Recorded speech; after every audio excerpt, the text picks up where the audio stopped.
नमस्कार। आज से हम विश्व का भूगोल आगे पढ़ेंगे और जो टॉपिक है उसका नाम है बल। देखो, बल क्या होता है? फोर्स। पृथ्वी पर दो प्रकार के बल लगते हैं।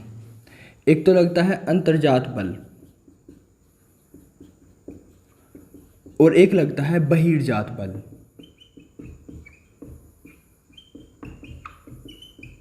क्या होता है अंतर्जात बल और क्या होता है बहिर्जात बल, उसकी बात करेंगे। देखो, अंतर्जात बल जो होता है वो पृथ्वी के अंदर, जैसे पृथ्वी है हमारे पास, इसके अंदर जो बल लगेगा, जो फोर्स लगेगा, उसे अंतर्जात बल कहेंगे। और जो पृथ्वी के बाहर की ओर बल लगता है उसे बहिर्जात बल कहेंगे। देखो, यदि बात करते हैं अंतर्जात बल के अंतर्गत कुछ उदाहरण की, तो सबसे पहले उदाहरण आता है ज्वालामुखी का। ज्वालामुखी अंतर्जात बल का ही एक उदाहरण है। दूसरा उदाहरण की बात करें तो भूकंप आता है। और जो तीसरा उदाहरण है पटल विरूपणी बल। ये तीन उदाहरण हैं अंतर्जात बल के। यदि बात करेंगे बहिर्जात बल की उदाहरण की, तो सबसे पहले आता है पवन। पवन क्या है?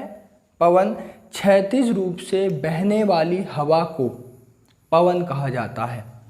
पवन के बाद हिमानी, अंग्रेजी में ग्लेशियर कह देंगे हम इसको, हिमानी ग्लेशियर। उसके बाद नदी, जो नदी होती है वो भी बहिर्जात बल का ही उदाहरण होती है। उसके बाद समुद्री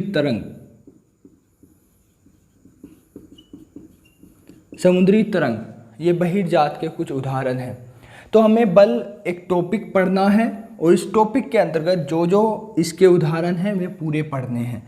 तो शुरुआत करेंगे हम अंतर्जात बल से, ज्वालामुखी से।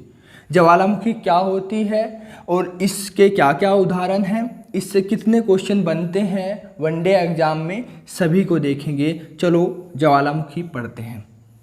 ज्वालामुखी का, यदि हम ज्वालामुखी देखें क्या होता है, तो ज्वालामुखी देखो, इसके शब्द से ही हमें थोड़ा सा अंदाज़ा लग रहा है कि जिसका मुख ज्वाला जैसा हो, ज्वालामुखी कहलाता है। होता क्या है, जैसे पृथ्वी है, पृथ्वी के अंतर्गत अंदर से एक अंतर्जात बल लगता है, जिसके अंदर पृथ्वी के अंदर स्थित मैग्मा प्रेशर के साथ बाहर निकल जाता है, जिसको क्या कहते हैं? ज्वालामुखी कहा जाता है। देखो, यदि मैं ज्वालामुखी को बनाता हूँ तो ये ज्वालामुखी है, ये ज्वालामुखी का मुख है। यहाँ से पृथ्वी के अंदर से बाहर की ओर ऐसे आएगा। ये नीचे क्या है? नीचे मैग्मा है, पृथ्वी के नीचे मैग्मा है। मैग्मा तरल रूप में ज्वालामुखी के द्वारा बाहर आता है। जब ये बाहर आता है तो ये बिखर जाता है और चट्टानें बनाता है। देखो, ज्वालामुखी के अंदर से क्या क्या बाहर आता है, ये भी क्वेश्चन पूछा जाता है। अंदर से जब बाहर मैग्मा आता है, ये मैग्मा के रूप में बाहर आता है, और ये जब बाहर आता है तो इसको लावा कहा जाता है। जब ये ठंडा हो जाता है तो इसको क्या कहा जाता है? लावा कहा जाता है। इसके अंदर से छोटे छोटे पत्थर प्रेशर के साथ, जब विस्फोट होता है प्रेशर के साथ ऊपर आते हैं, तो वो जो पत्थरों की बारिश होती है, छोटे छोटे पत्थरों की बारिश होती है, उसको कहते हैं सिंडर। उसको सिंडर कहा जाता है। इसके अंदर से जल की वाष्प भी आती है, जल वाष्प, और कुछ गैसें भी आती है, अन्य गैसें भी आती है, बहुत सारी गैसें आती है, सभी को पढ़ेंगे। देखो, ये है ज्वालामुखी। ज्वालामुखी का निर्माण कैसे होता है और किस प्रकार ज्वालामुखी कहाँ कहाँ पाई जाती है। तो देखो, मैंने आपको बताया था कि दो प्लेटें होती हैं। एक प्लेट होती है जो स्थलीय प्लेट होती है, जिसे महाद्वीपीय प्लेट भी कह सकते हैं, ये महाद्वीपीय प्लेट है।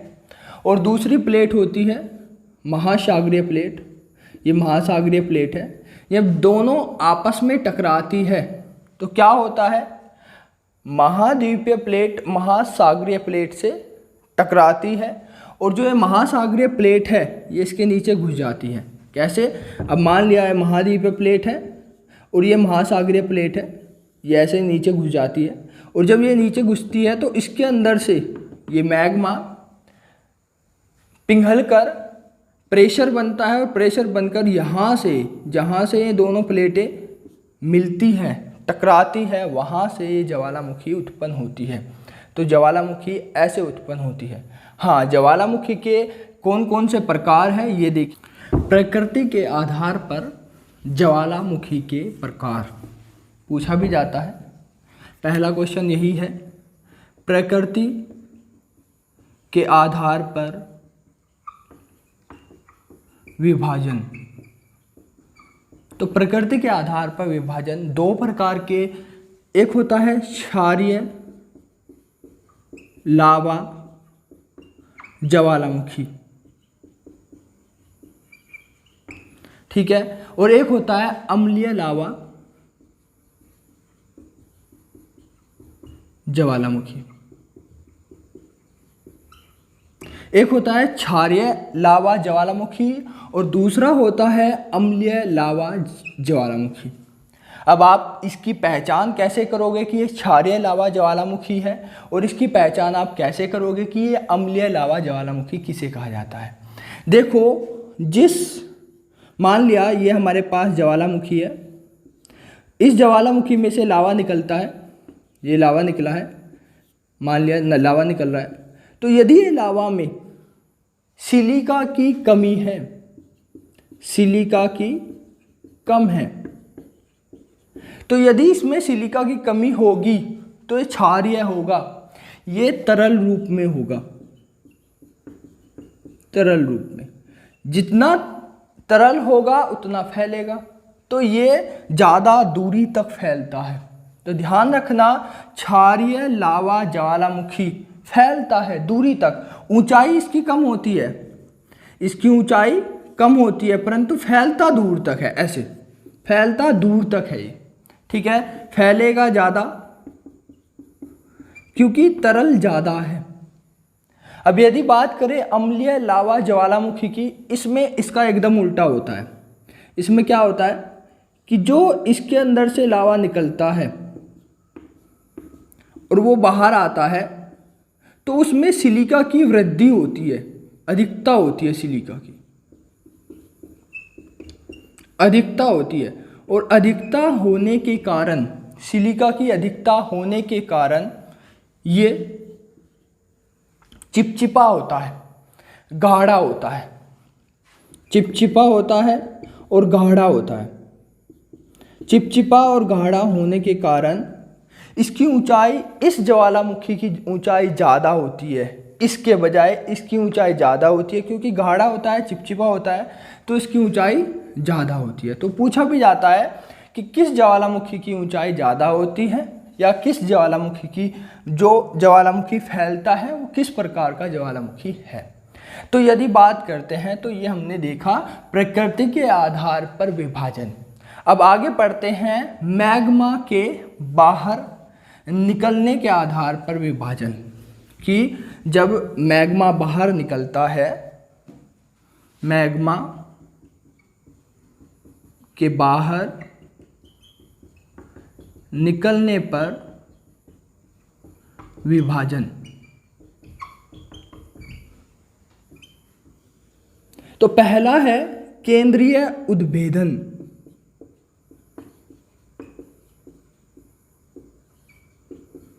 पहला है केंद्रीय उद्भेदन। केंद्रीय उद्भेदन का जो ज्वालामुखी पाया जाएगा उसमें क्या होगा कि ये ज्वालामुखी केवल एक केंद्र से निकलेगा, इसका एक ही मुख होगा, जो ज्वालामुखी का ये एक ही मुख होगा, इसके बहुत सारे मुख नहीं होंगे। ये तो होगा केंद्रीय उद्भेदन ज्वालामुखी। दूसरा है दरारी उद्भेदन ज्वालामुखी।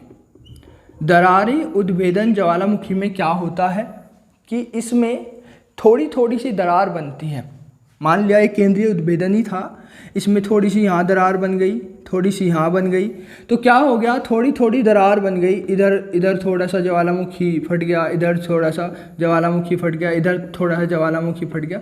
तो ये क्या हो गया, ये छोटे छोटी दरारों से लावा बाहर निकल रहा है, छोटी छोटी दरारों से लावा बाहर निकल रहा है। यदि हम इसका उदाहरण देखेंगे तो भारत में भी इसका उदाहरण पाया जाता है। भारत में इसका उदाहरण कहाँ पाया जाता है, देखो यदि हम देखते हैं भारत का ये जो दक्षिणतम हिस्सा है हमारे पास, ये वाला भारत का दक्षिणतम हिस्सा है, और ये क्या है, दक्कन का पठार, ये दक्कन का पठार है हमारे पास।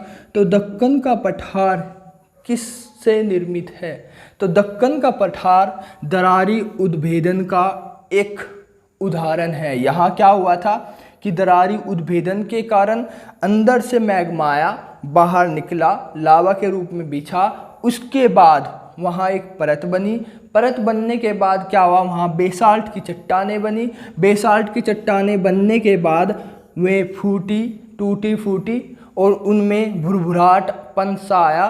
उसके बाद वहाँ से मिट्टी का निर्माण हुआ और काली मिट्टी का निर्माण हुआ, जबकि वहाँ सबसे ज़्यादा क्या है, कपास उत्पादन की जाती है, काली मिट्टी में ही कपास उत्पादित की जाती है। तो दरारी उद्भेदन ज्वालामुखी का सबसे अच्छा उदाहरण है दक्कन का पठार। ठीक, ज्वालामुखी को उसके क्रम के अनुसार भी विभाजित किया गया है और इससे सबसे ज़्यादा क्वेश्चन बनते हैं। तो ज्वालामुखी को यदि देखते हैं एक और उसके जो कालक्रम है उसके अनुसार भी उसको विभाजित किया गया है। सबसे पहले देखते हैं जिसे कहा जाता है सक्रिय ज्वालामुखी। सक्रिय ज्वालामुखी, देखो सक्रिय ज्वालामुखी क्या होती है, जिसके अंदर से, जिस ज्वालामुखी के अंदर से अभी भी लगातार लावा मैग्मा बाहर आ रहा है, उसे क्या कहा जाता है, सक्रिय ज्वालामुखी। उसके बाद बात करते हैं दूसरी ज्वालामुखी की, उसका नाम है सुषुप्त ज्वालामुखी। देखो सुषुप्त ज्वालामुखी किसे कहा जाता है, सुषुप्त ज्वालामुखी कहा जाता है जिस ज्वालामुखी में से आज से कुछ वर्षों तक पहले क्या था, वो एक्टिव थी, सक्रिय थी, उसमें क्या हो रहा था, क्रिया हो रही थी, अंदर अंदर क्रिया हो रही थी, उसके अंदर से क्या निकल रहा था, लावा मैग्मा निकल रहा था। अभी क्या है, वो शांत हो गई, थोड़ी सी ऐसी शांत हो गई, परंतु अभी भी उसके अंदर, उसके गर्भ में अभी भी क्रिया चलती आ रही है। उसका कुछ नहीं पता कि वो कब विस्फोट हो जाए, कब वो बाहर निकल जाए। तो सुषुप्त ज्वालामुखी सबसे ज़्यादा खतरनाक होती है, क्योंकि होता क्या है कि जैसे मान लिया ज्वालामुखी है, ये मान लिया ज्वालामुखी है और इसके अंदर से क्या आ रहा है, लावा आ रहा है, मैग्मा बाहर आ रहा है। तो यदि मैग्मा और लावा बाहर आ रहा है तो ये तो सक्रिय ज्वालामुखी होगी। इससे तो जो जनता है, समाज है, वो दूर रहता है, इससे दूर बनाता है अपने घर। परंतु क्या होता है, सुषुप्त ज्वालामुखी में मान लिया आज ये सक्रिय थी, अब ये थोड़ी सी शांत हो गई, परंतु इसके अंदर अंदर वो क्रिया चल रही है। तो आज से 50-60 साल बाद क्या हुआ कि हमारी जनरेशन को तो पता है कि ये ज्वालामुखी सक्रिय थी और अभी भी सुषुप्त है, अभी भी इसके अंदर क्रिया चल रही थी, परंतु हमारे नेक्स्ट जनरेशन को ये पता नहीं रहता। वे क्या करते हैं, यही अपने घर बना लेते हैं, यही मकान बना लेते हैं, यही सब कुछ अपना बसेरा यही शुरू कर देते हैं। तो अचानक से क्या होता है, इसमें विस्फोट हो जाता है, जिससे क्या होता है, ज़्यादा जान माल की हानि होती है। तो सबसे खतरनाक सुषुप्त ज्वालामुखी है, इसका कभी भी ये नहीं पता होता कि कब ये फट जाए। ये दिखने में तो शांत जैसी लगती है, परंतु कब फट जाए पता नहीं चलता। नेक्स्ट पढ़ते हैं शांत ज्वालामुखी। शांत ज्वालामुखी क्या होता है, शांत ज्वालामुखी होती है जो ज्वालामुखी बिल्कुल डीएक्टिवेट हो गई, मतलब जिस ज्वालामुखी में किसी भी प्रकार की अंदर कोई भी क्रिया नहीं हो रही है, वो शांत ज्वालामुखी में आती है। इनके तीनों के उदाहरण पूछे जाते हैं। पूछा जाता है कि इनमें से कौन सी चार ऑप्शन दिए जाएंगे, इनमें से कौन सा सक्रिय ज्वालामुखी का उदाहरण है, इनमें से कौन सा सुषुप्त ज्वालामुखी का उदाहरण है, इनमें से कौन सा शांत ज्वालामुखी का उदाहरण है। तो उन्हें पढ़ेंगे, कौन कौन से उदाहरण हैं वे सारे हमें पढ़ने हैं। कुछ सिलेक्टिव है वो ही पहले पढ़ते हैं सक्रिय की। सक्रिय में सबसे पहले आता है स्ट्रामवोली। स्ट्रामवोली ज्वालामुखी। पूछा जाता है स्ट्रामवोली ज्वालामुखी कहाँ पाया जाता है। तो स्ट्रामवोली ज्वालामुखी पाया जाता है इटली में। इटली में ये ज्वालामुखी है और इस ज्वालामुखी की सबसे खास बात यह है कि इसको भूमध्य सागर की लालटेन भी कहते हैं। भूमध्य सागर की लालटेन इसको ही कहा जाता है। होता क्या है कि ये एक बहुत बड़ी पर्वत पर है। ये जो ज्वालामुखी है स्ट्रामवोली ज्वालामुखी बहुत बड़े पर्वत पर है और वहाँ मतलब उसके नीचे देखो ये हमारा इटली है, ये ऐसे हमारा इटली है। इटली में यहाँ ये स्ट्रामवोली ज्वालामुखी है और इस तरफ क्या है भूमध्य सागर। तो भूमध्य सागर में चलती हुई नाव जहाज ऐसा लगता है दूर से जैसे बहुत बड़ी लालटेन जला रखी हो, इसलिए इसको कहा जाता है भूमध्य सागर की लालटेन। ये क्या है सक्रिय ज्वालामुखी है। नेक्स्ट पढ़ते हैं माउंट एटना। माउंट एटना भी इटली में ही है। तो दूसरी जो है वो है माउंट एटना। माउंट एटना भी कहाँ है इटली में ही है और ये भी क्या है सक्रिय ज्वालामुखी है। तीसरा पढ़ते हैं कोटोपैक्सी। कोटोपैक्सी।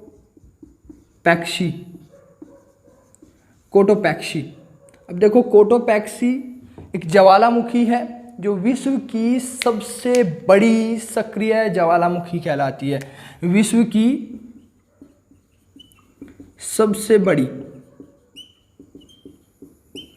सक्रिय, सबसे ज़्यादा सक्रिय है, सबसे बड़ी सक्रिय ज्वालामुखी, विश्व की सबसे बड़ी सक्रिय ज्वालामुखी है।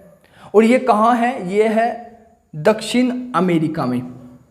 पूछ लेता है कहाँ है, ये दक्षिण अमेरिका में है।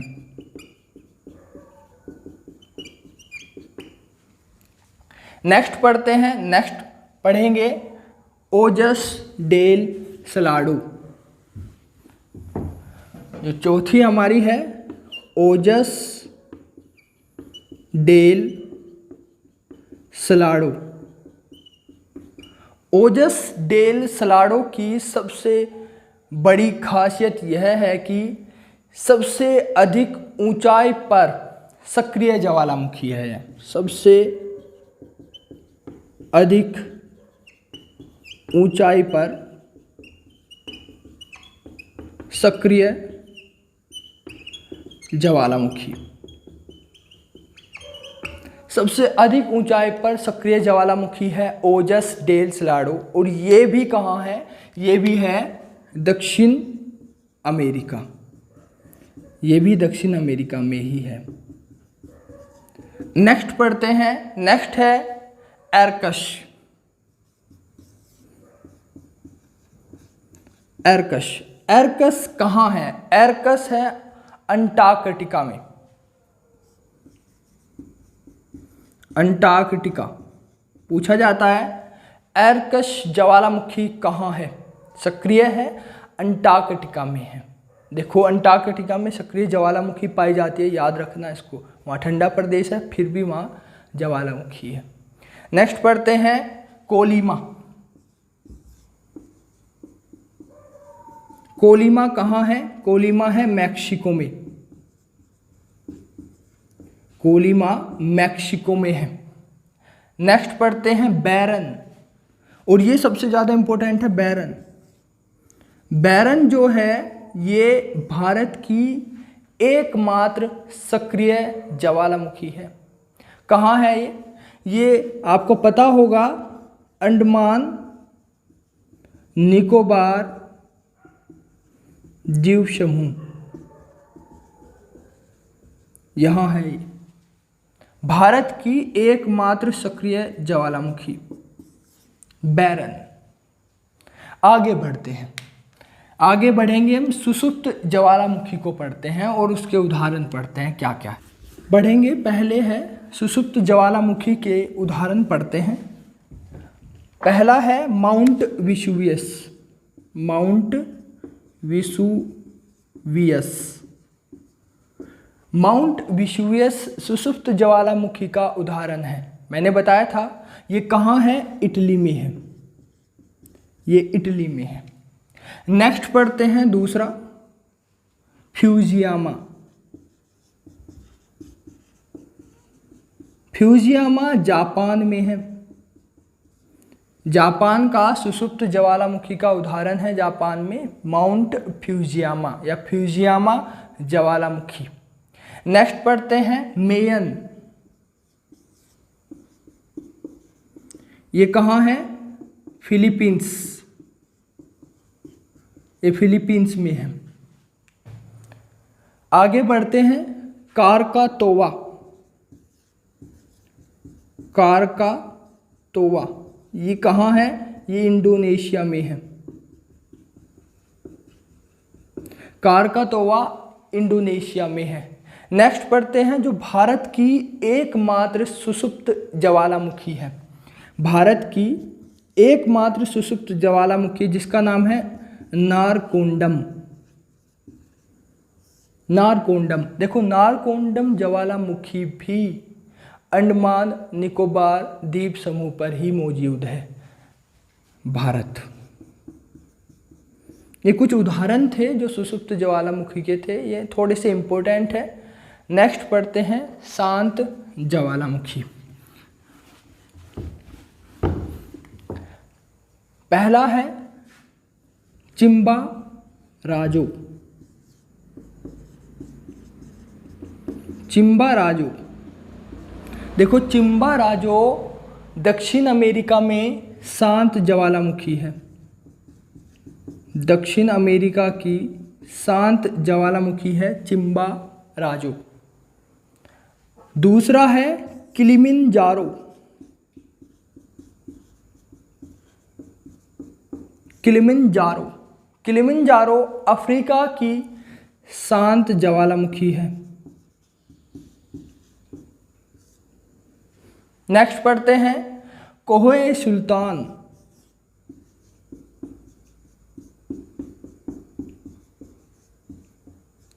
कोहे सुल्तान ईरान की शांत ज्वालामुखी है। ईरान की शांत ज्वालामुखी कोहे ए सुल्तान है। आगे इसी में ही है चौथा देमबंद। देमबंद भी ईरान की शांत ज्वालामुखी में ही आती है। आगे बढ़ते हैं मोनोलोवा। लास्ट है मोनोलोवा। मोनोलोवा से क्वेश्चन बन जाते हैं। मोनोलोवा सबसे फैला हुआ ज्वालामुखी है, सबसे ज़्यादा फैला हुआ, मैंने बताया था उसका उदाहरण भी। सबसे फैला हुआ ज्वालामुखी।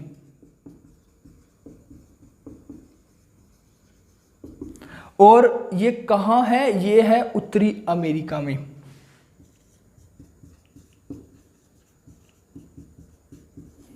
तो ये कुछ हमारे उदाहरण थे सक्रिय ज्वालामुखी के, उसके बाद सुषुप्त ज्वालामुखी के और उसके बाद शांत ज्वालामुखी के। कुछ मुख्य बिंदु हैं ज्वालामुखी से, उन्हें पढ़ते हैं, बस फिर हमारा ज्वालामुखी खत्म हो जाएगा, समाप्त हो जाएगा।